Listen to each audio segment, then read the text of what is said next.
Special একটা recipe দেখাবো, যে রেসিপিটা অনেকে পছন্দ করেন, খেতে অনেক পছন্দ করেন, কিন্তু পরিষ্কার করার সিস্টেমটা জানেন না। আবার অনেকে পরিষ্কার করার ভয়ে খেতেও চান না। তবে বাসা বাড়িতে পরিষ্কার কিভাবে খুব সহজে করা যায় সেটাই আপনাদের সাথে আজকে শেয়ার করব। আসসালামু আলাইকুম এভরিওয়ান। মণিমার রান্নাঘর পেজ থেকে আমি সুমি আপনাদের সবাইকে শুভেচ্ছা ও অভিনন্দন জানাই। তবে সবার কাছে আমি অনুরোধ জানাবো, যারা এটা অপছন্দ করেন, যারা খারাপ মন্তব্য করবেন, তারা এটা ইগনোর করে যাবেন। আমি সেই সব আপুদের জন্য এটা শেয়ার করছি যারা ভুঁড়ি পছন্দ করেন, কিন্তু বাসাবাড়িতে ভুঁড়ি পরিষ্কার করা অনেক কষ্ট হয়, সেজন্য ভুঁড়ি খেতে পারেন না। তাই তাদের কাজ সহজ করার জন্য আমি তাদের সাথে এই ভুঁড়ি পরিষ্কার করাটা তুলে ধরেছি। কেউ খারাপভাবে নেবেন না দয়া করে। চলুন তাহলে আমি ভুঁড়ি পরিষ্কার করতে শুরু করি। এখানে আমার 2টা খাসির ভুঁড়ি নিয়ে আসছে। আমি প্রথমে সিঙ্কের মধ্যে আগে নিয়ে নিব, আগে পরিষ্কার করে ধুয়ে নিব। ভুঁড়িগুলো শুকিয়ে গেছে, সেই শুকানো ভুঁড়িটা একটু পরিষ্কার ধুয়ে নিলে নরম হবে, আবার ভুঁড়ির গায়ে ময়লাও লেগে আছে, সেগুলো পরিষ্কার হয়ে যাবে।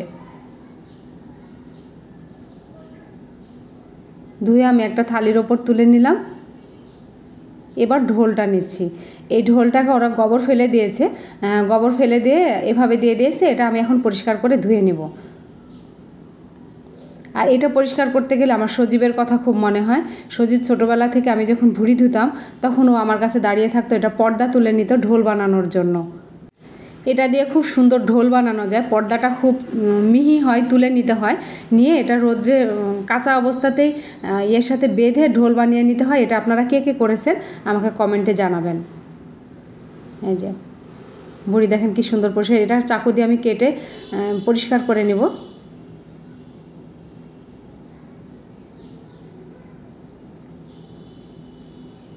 এটা দেখে কেউ খারাপ মনে করবেন না কিংবা নাক ছিটকাবেন না। যেহেতু খেতে পছন্দ করি, সেজন্য নিজে পরিষ্কার করে নিতেই বেশি স্বাচ্ছন্দ্য বোধ করি। পরিষ্কার হলে নিজের রুচিসম্মত খাওয়া যায়। এখন নাড়ি ভুঁড়িগুলো পরিষ্কার করে নেব। আগে নাড়িগুলা চর্বির সাথে লেগে থাকে, যেভাবে থোকা হয়ে থাকে জানেন, ওখান থেকে একটা একটা করে ছাড়িয়ে নিতে হয়। যেটুকুই চর্বি থাকুক, এই যে চর্বি অনেকটুকু আছে, এই চর্বির সাথে একসাথে পরিষ্কার করা যায় না। পরিষ্কার করার সুবিধার্থে এইভাবে আগে আলাদা করে নিতে হবে।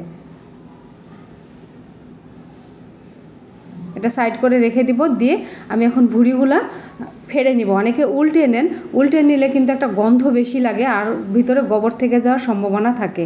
আর এভাবে একটা কেচি নেবেন ছোট, তাহলে ফাটতে খুব সুবিধা হবে। আমি এভাবে ফেড়েই নেই, ফেড়ে নিলে পরিষ্কারটা খুব ভালো হয়।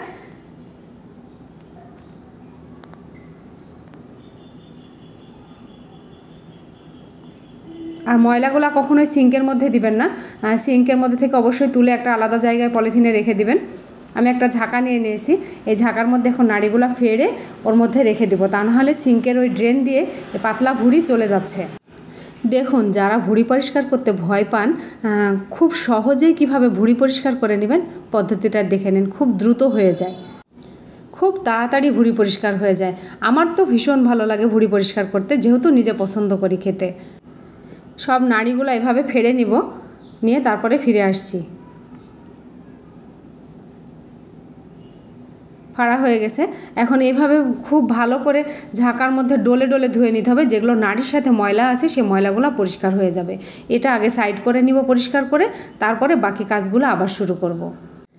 এইভাবে যদি ঝাঁকাতে ডলে ধুয়ে নেন তাহলে কী হবে, নাড়ির সাথে যে পিছলা একটা ভাব থাকে সেটা কিন্তু চলে যায়, একদম ফ্রেশ হয়ে যায়।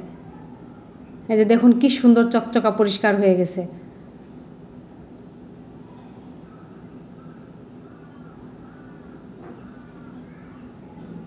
এটা এখন সাইড করে রাখবো, রেখে তারপরে আমি বাকি কাজ করব।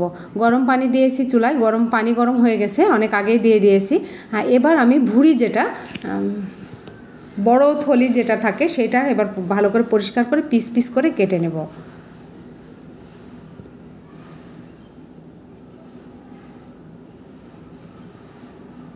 ভুঁড়ি বেশি বড় না, এখানে তো খুব ছোট ছোট খাসি জবাই হয়।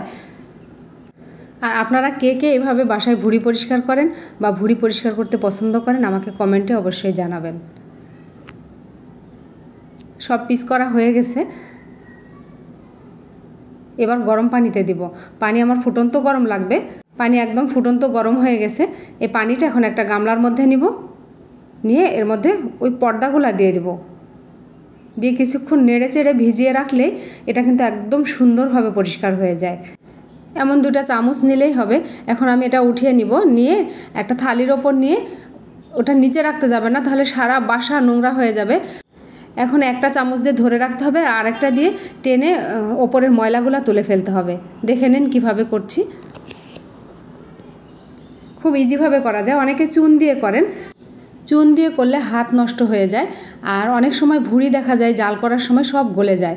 এটা একবার আমি আর আম্মা যখন ভুঁড়ি পরিষ্কার করি তখন আমাদের এরকম হয়েছিল, চুন দিয়ে ভুঁড়ি পরিষ্কার করে তারপর থেকে আমরা চুন দিয়ে আর কখনো ভুঁড়ি পরিষ্কার করি না, আমরা এইভাবে গরম পানিতে করে নিই। খুব সহজে এবং ইজিভাবে করা যায় গরম পানিতে।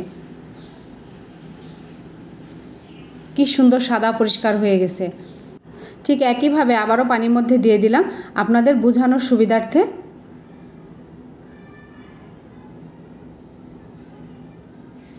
দেখুন কি দ্রুত পরিষ্কার হয়ে যায় আর খুব ইজি পরিষ্কার হয়। এবার যেটা দেখাবো, পর্দার মতন লেয়ার যেটা থাকে ভুঁড়ির মধ্যে, একটা লেয়ার ভাব থাকে, যেটাকে অনেকে টুপি বলে। এই টুপিটার ভিতরে কিন্তু ভালো পরিষ্কার হতে চায় না, অনেকের পরিষ্কার হয়ও না। সেক্ষেত্রে এইভাবে গরম পানি দিয়ে ওপরে দিতে হবে আর ভালো করে নেড়ে নিতে হবে যে এইভাবে, তাহলে কি হবে সব ভিতরে ঢুকে যাবে, গরম পানির হিটটা পাবে আর পরিষ্কারটা খুব ভালো হবে। এটা কিন্তু চামচ দিয়ে পরিষ্কার হবে না, এটা হাত দিয়েই করতে হবে। দেখুন আমি কিভাবে করছি, প্রত্যেকটা লেয়ার এভাবে হাত দিয়ে পরিষ্কার করে নিতে হবে। দেখুন কি সুন্দর পরিষ্কার হয়ে গেছে। এবার ভুঁড়ি জাল করার পালা।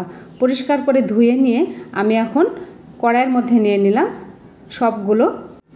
একটু বড় সাইজ কড়াইয়ের মধ্যে দিতে হবে যেন বলক উঠে না পড়ে যায়। এই যে কি সুন্দর পরিষ্কার হয়ে গেছে। এবার দিব হলুদ অবশ্যই দিতে হবে, হলুদ না দিলে কেমন সাদা সাদা হয়ে থাকে, দেখতে ভালো লাগে না। এখানে 2 চামচ 3 চামচ মতন আমি হলুদ দিয়েছি, দিয়ে খুব ভালো করে মাখিয়ে নিব যেন প্রত্যেকটা ভুঁড়ির সাথে মিশে যায় খুব ভালো। এখানে অল্প পরিমাণ পানি দিতে হবে, খুব বেশি পানি দেওয়া যাবে না, ভুঁড়ি থেকে অনেক পানি বের হবে জাল হওয়ার সঙ্গে সঙ্গে। এবার চুলায় জাল দেওয়ার পালা।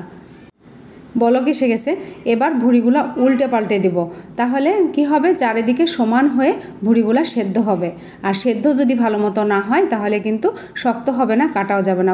হলুদ একটু কম লাগছে, সেক্ষেত্রে আমি আরও 1 চা চামচ হলুদ দিয়ে দিলাম। ভালো করে মিশিয়ে নিব, এটা ভালো মতন সেদ্ধ করে নিব প্রায় 20 মিনিট 25 মিনিট মতো। 25 মিনিট পরে আমি ফিরে আসছি, সেদ্ধ হয়ে গেছে, ভুঁড়ি জাল হয়ে গেছে। আমি এবার একটা ঝাঁকাতে ঢেলে নেব যেন পানিগুলো সব চলে যায় আর ভুঁড়িগুলো ঝাঁকার ওপরে থেকে যাবে, পানি ঝরে যাবে। তারপরে ঠান্ডা হওয়ার পর আমি কাটতে আসব, ভুঁড়িগুলো কেটে নিব। অনেকে অনেক মোটা অনেক বড় করে ভুঁড়ি কাটেন, ভুঁড়িটা আসলে অত বড় করে কাটলে ভালো লাগে না, এটা তো হজম ভালো হয় না, সেজন্য ছোট করে কেটে নেওয়া এটাই ভালো। যে এইভাবে আমি চিকন করে আগে কেটে নিব সবগুলো, তারপরে পিস করব। ভুঁড়ি মানেই ভুঁড়ি করে কাটতে হবে একদম। একসাথে 3টা 4টা করে ধরে নিয়ে এইভাবে কুচি করা যাবে।